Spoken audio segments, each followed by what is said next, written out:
ناظرین mission Rizvi channel کی طرف سے السلام علیکم۔ میں آپ کو بتاتا چلوں کہ کل بلوچستان کے ضلع چاغی میں ایک افسوسناک واقعہ پیش آیا، جس کے متعلق امیر طریق لبئی پاکستان حافظ سعد حسین رضوی ایک رد عمل اور اہم بیان سامنے آ چکا ہے۔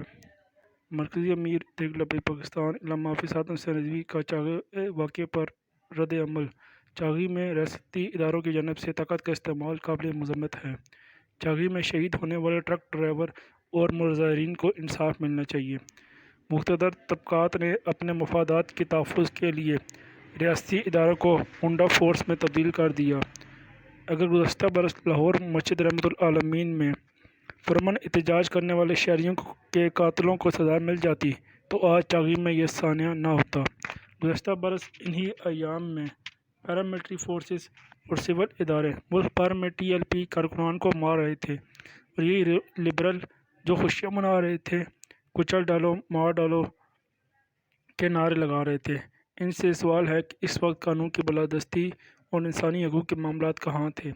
گزشتہ برس ریاستی اداروں کی غنڈہ گردی پر جن لوگوں نے حوصلہ افزائی کی، آج وہ محض ریاست پاکستان اور فوج کے بغض میں شور و غوغا کر رہے ہیں۔ ان کا مظلوموں کی ہمدردی سے کچھ لینا دینا نہیں۔ ٹی ایل پی ہر مظلوم کے ساتھ کھڑی ہے، چاہے وہ پنجابی ہو، سندھی ہو، مہاجر ہو، پشتون ہو یا بلوچ ہو۔ ہم ہر مظلوم کا ساتھ دیں گے، ہم ہر ظالم کا ہاتھ روکیں گے۔ حضرت علی رضی اللہ عنہ کا قول ہے، معاشرہ حالت کفر پر قائم رہ سکتا ہے لیکن حالت ظلم پر قائم نہیں رہ سکتا۔ چاغی جیسے سانحات سے مایوسیاں پھیلیں گی اور پاکستان دشمن عناصر فائدہ اٹھائیں گے۔ بلوچستان کے عوام محب وطن ہیں، ان کے ساتھ ماضی میں ہوئی زیادتیوں کا ازالہ کیا جائے۔